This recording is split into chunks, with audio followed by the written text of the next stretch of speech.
কোন মুসলমানের সন্তান যদি বলে আমি শরিয়া আইন মানি না, আমাদের মঞ্চ থেকে শুধু না গোটা পৃথিবীর সমস্ত উলামা কেরামের ফতোয়া, সে মুরতাদ হয়ে যায়, সে কাফের হয়ে যায়, সে বেঈমান হয়ে যায়। সুতরাং মুসলমান যারা তারা মানবে শরিয়া আইন। শরিয়া আইন কাকে বলা হয় বুঝে নেন। কোরআনের যত আইন আছে, কানুন আছে, সবগুলোকে বলা হয় শরিয়া আইন।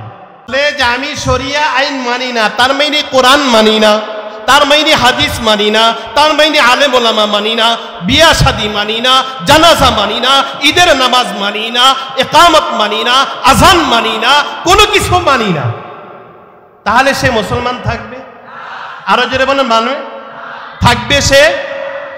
যে মুসলমান থাকবে না, কোরআন মানে না, তার অনুসরণ যে করবে সে কি মুসলমান থাকবে? জোরে বলেন।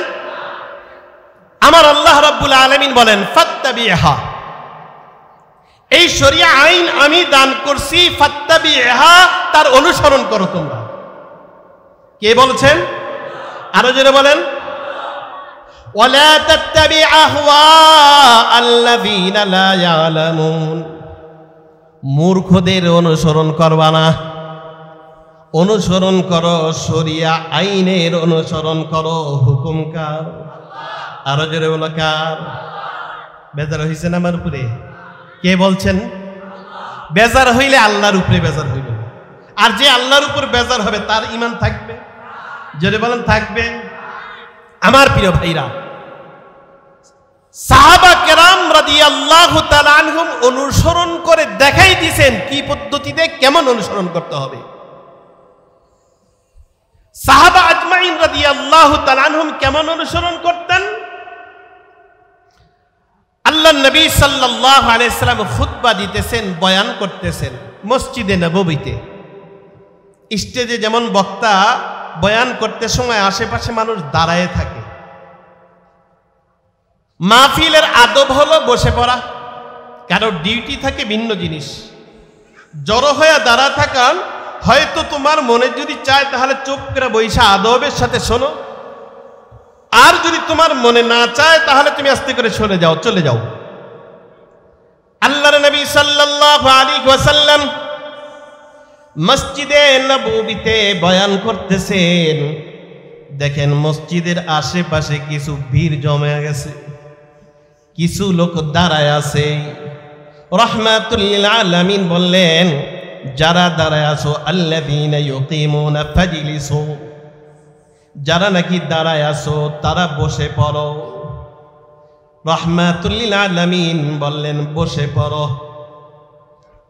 বসার জন্য আল্লাহর নবী সাল্লাল্লাহু আলাইহি ওয়াসাল্লাম হুকুম দিলেন।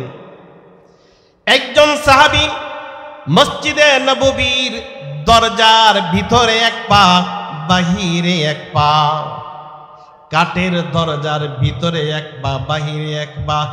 রাহমাতুল লিল আলামিনের আওয়াজ শোনার সঙ্গে সঙ্গে ওই চৌকাঠের উপরে, দরজার চৌকাঠের উপরে ওইভাবে বইসা পড়লেন। এক পা ভিতরে আর এক পা হলো বাহিরে। হযরত আব্দুল্লাহ ইবনে মাসউদ রাদিয়াল্লাহু তাআলা আনহু রাস্তা পার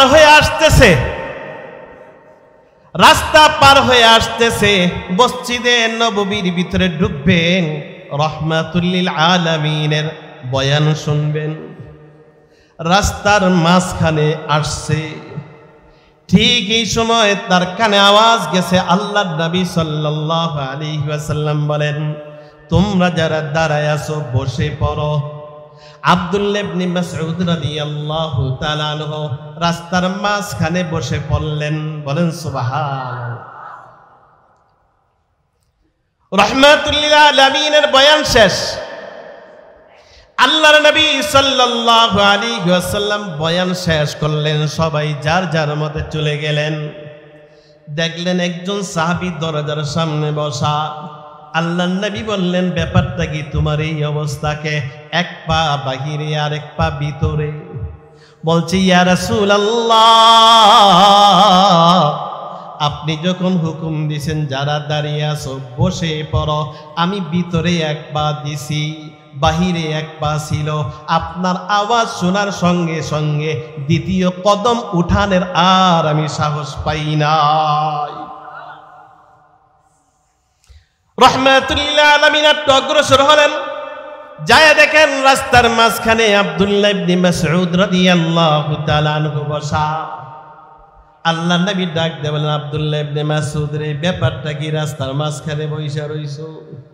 কই ইয়া রাসূলুল্লাহ, ইয়া হাবিবাল্লাহ, আপনি যখন হুকুম দিছেন যারা দাঁড়িয়ে আছো বসে পড়ো। ইয়া রাসূলুল্লাহ, আপনার আওয়াজ শোনার সঙ্গে সঙ্গে দ্বিতীয় কদম সামনে অগ্রসর হওয়ার সাহস আমি পাই নাই। আল্লাহর নবী সাল্লাল্লাহু আলাইহি সাল্লাম বলেন, এই হুকুম তো তোমার জন্য ছিল না। আব্দুল্লাহ ইবনে মাসউদ বলেন, ইয়া রাসূলুল্লাহ, আমিও তো বুঝতে পারছি হুকুমটা আমার জন্য ছিল না, কিন্তু আপনার হুকুম যখন আমার কানে পৌঁছে দ্বিতীয় কদম আমার ফালানো সাহস হয় নাই। জোরে বলেন আল্লাহু আকবার, আরো জোরে বলেন আল্লাহু আকবার। কাকে বলা হয় অনুসরণ? আমার প্রিয় ভাইরা, আব্দুল্লাহ ইবনে ওমর রাদিয়াল্লাহু তাআলা আনহু সফরে যাইতেছেন, এক জায়গায় উটটাকে থামাইলেন, গোলাম দেখতেছে আব্দুল্লাহ ইবনে ওমর রাদিয়াল্লাহু তাআলা আনহু একটু দূরে গেলেন, যায়া প্রসাবের বান করলেন। প্রসাব করেন নাই, বান করছেন আর কি। প্রসাবের ভান কইরা তারপরে আবার উটির উপরে চললেন। গোলাম জিজ্ঞাসা করলে, হযরত ব্যাপারটা কি, আপনি প্রসাব করলেন না কিন্তু ভাব ধরলেন, অভিনয় করলেন, এখানে কি?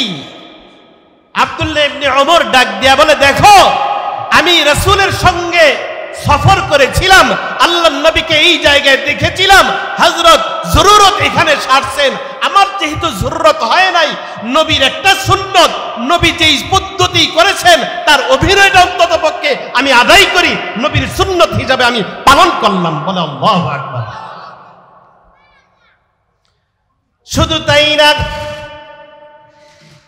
হযরত আব্দুল্লাহ ইবনে ওমর রাদিয়াল্লাহু তাআলা আনহু বলেন, মসজিদে নববীতে ঢুকতে হলে এখনো পর্যন্ত লেখা আছে বাবে নিসা, মহিলাদের ঢোকার জন্য একটা দরজা, যেই জায়গা দিয়ে মহিলারা ঢুকত।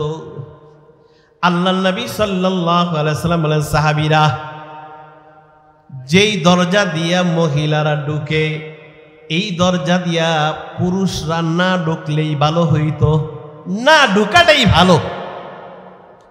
আল্লাহর নবী সাল্লাল্লাহু আলাইহি ওয়াসাল্লাম শুধু এতটুকু বলছেন।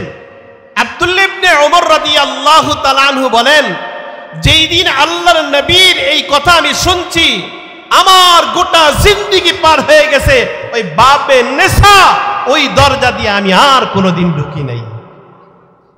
জোরে বলা আল্লাহু আকবার।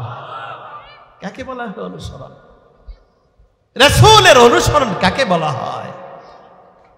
আল্লাহু আকবার। আল্লাহ, সাহাবা কেরাম আজমাইন রাদিয়াল্লাহু তাআলা আনহুম এই অনুসরণ করছেন, নকশা নমুনা দেখাই দিয়েছেন।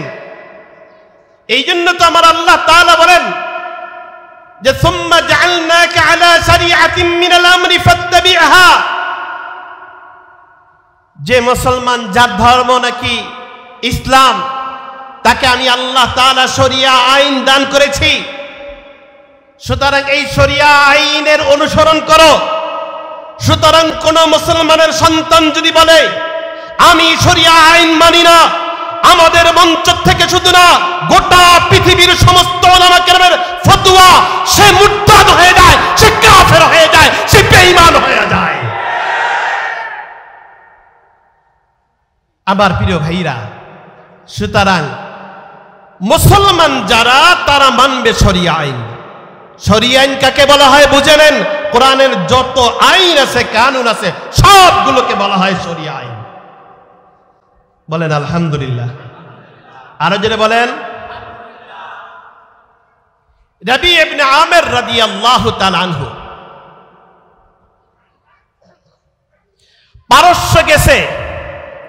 রবি ইবনে আমির রাদিয়াল্লাহু তাআলা আনহু এবং হুযায়ফা পারস্যে গেছেন, বাদশার সাথে আগে সাক্ষাৎ করবেন। প্রহরী দাঁড়ানো অবস্থায় প্রহরী বলছেন যে আপনারা সফর করে আসছেন, ময়লাযুক্ত জামা, দেখতে কেমন দেখা যায়, মৌলবী মৌলবী মানুষ। এই যে আপনার বাদশার তরফ থেকে হাদিয়া জুব্বা দিলাম, জুব্বাটা চেঞ্জ করে তারপরে বাদশার কাছে আসেন। রবি ইবনে আমির রাদিয়াল্লাহু তাআলা আনহু বললেন যে না, সম্ভব না, আমাদের যে পোশাক আছে এই পোশাক পরেই আমরা বাদশার সাথে সাক্ষাৎ করব, যদি সে করবে, আর না হয় কোনো আপত্তি নেই। কি আজীব তামাশা! বাদশার কানে পৌঁছানো হলো। বাদশা বলতেছে ঠিক আছে, তারা যে এত পাওয়ার দেখাইতেছে, ব্যাপারটা কি, এদের কিসের শক্তি? রবি ইবনে আমির রাদিয়াল্লাহু তাআলা আনহু বললেন যে দেখো, তোমরা তো বোতা তরবারি দেখছো, তরবারি চালককে তো দেখো নাই। যদি দেখতে মনে চায়, তোমাদের সবচেয়ে মজবুত, সবচেয়ে শক্তিশালী ঢাল নিয়ে আসো। ঢাল নিয়ে আসা হলো, শুধু তরবারি একটা ঘুরান দিছে, সঙ্গে সঙ্গে টুকরা টুকরা হয়ে গেছে। বলেন আল্লাহু আকবার! কি আজীব তামাশা! বাদশার দরবারে নেওয়া হলো। বাদশার দরবারে যেতে হলে ওই সময় নিয়ম ছিল, মাথাটা ঝুঁকায়া একটু কুন্নিশ কইরা সিজদার মতো তারপরে ঢুকতে হয়। বলেন তো দেখি, কোন মুসলমানের সন্তান এই কপাল আল্লাহ সারা কারো দিকে ঝুঁকাইতে পারে? আরো জোরে বলেন, পারে? রবি ইবনে আমির বললেন যে না, সম্ভব না। কেন? আল্লাহর নবী সাল্লাল্লাহু আলাইহি ওয়াসাল্লাম নিষেধ করেছেন, এই কপাল আল্লাহ সারা কাউকে দেওয়া হবে না। কিসি কা আস্তানা ऊंचा है ऐसा, किसी का आस्थाना ऊंचा है ऐसा, सिर झुक कर ऊंचा ही रहेगा, हंसे जाने से जब तक तुम डरोगे, जमाना तुम पर हंसता ही रहेगा। बोलो अल्लाहु আকবার। এই কপাল মালিকের দরবারে যত বেশি ঝুঁকাইবা, মালিক তোমার মর্যাদা তত বেশি বাড়াই দিবে। কে কি বলল, কে উপহাস করলো, দেখার সময় নাই। কি কথা ঠিক কিনা? কে কি বলল দেখার সময় নাই। মালিকের সাথে সম্পর্ক রেখা যত মাথা নত মালিকের দরবারে করবা, আল্লাহ মর্যাদা তত বেশি বাড়াই দিবে। বাদশাহ বলছে যে আজীব লোক, ঠিক আছে বসো। রবি ইবনে আমির রাদিয়াল্লাহু তাআলা আনহু বলেন, বাদশাহ জাহাপনা, আপনি চেয়ারে বইসা কথা বলবেন, আমি দাঁড়ায় কথা বলবো, এটা হয় না। হয় চেয়ার থেকে নাইমা আপনি দাঁড়ান, আর না হয় আমার জন্য চেয়ারের ব্যবস্থা করেন। বলেন আল্লাহু আকবার। মুসলমানের পাওয়ারও নাই। কি আছে না নাই? কি এর আছে? আপনাদের আল্লাহু আকবার আওয়াজই নাই, পাওয়ার হইল কই থেকে? জোরে বলেন আল্লাহু আকবার। পিছনের মানুষ তো মনে হয় ঘুমাই গেছে। বলেন আল্লাহু আকবার। হাত উঠায় বলেন আল্লাহু আকবার। আল্লাহ কবুল করুক, বলেন আমিন।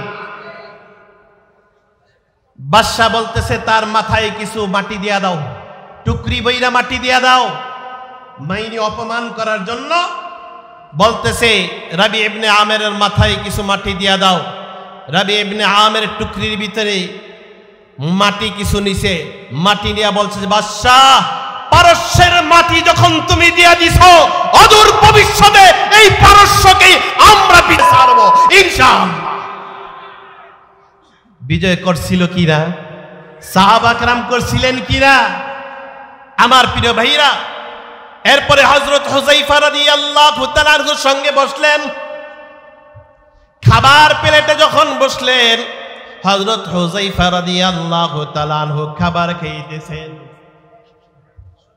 পড়ছে বলছে, উপর থেকে বলছে, যেই তো হুজুর আইসা পড়বে, জিকির করি লা ইলাহা ইল্লাল্লাহ, লা ইলাহা ইল্লাল্লাহ। ইল্লাল্লাহ লা ইলাহা ইল্লাল্লাহ লা ইলাহা ইল্লাল্লাহ লা ইলাহা ইল্লাল্লাহ লা ইলাহা ইল্লাল্লাহ লা ইলাহা ইল্লাল্লাহ লা ইলাহা ইল্লাল্লাহ লা ইলাহা ইল্লাল্লাহ লা ইলাহা ইল্লাল্লাহ লা ইলাহা ইল্লাল্লাহ লা ইলাহা ইল্লাল্লাহ লা ইলাহা ইল্লাল্লাহ لا إله إلا الله لا إله إلا الله لا إله إلا الله لا إله إلا الله لا إله إلا الله لا إله إلا الله لا إله إلا الله لا إله إلا الله لا إله إلا الله لا إله إلا الله لا إله إلا الله لا إله إلا الله لا إله إلا الله لا إله إلا الله لا إله إلا الله لا إله إلا الله لا إله إلا الله محمد رسول الله إلا الله إلا الله إلا الله إلا الله إلا الله إلا الله إلا الله إلا الله إلا الله